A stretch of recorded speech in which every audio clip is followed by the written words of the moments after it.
Grammar school, Yeah.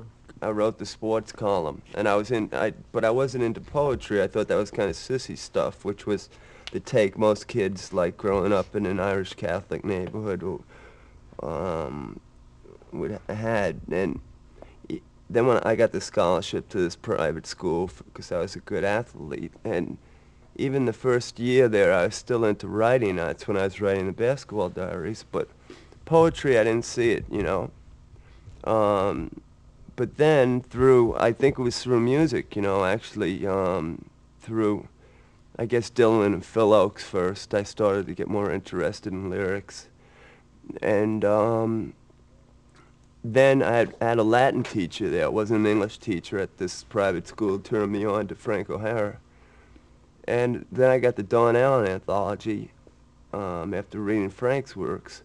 And that was kind of it. I mean, I read Ginsberg, and then Frank died. I never met him. I followed him once from like the Astor Place to his house when he was living on 10th Street across from Grace Church there.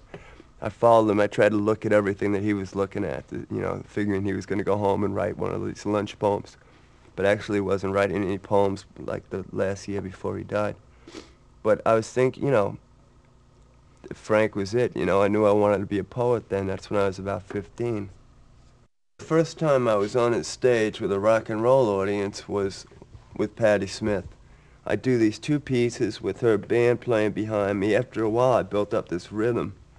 And this one piece was I don't live in my body, I don't live in my heart.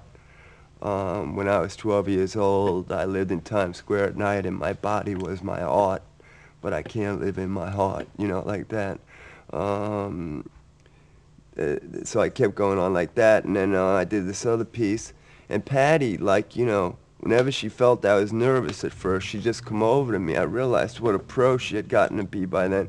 She'd just lean up to me playing the guitar and just like give me the strength. But then by the end, I was really cooking. They had to drag me off. So I said, I'm getting my own band, man. This audience is terrific. They dug it.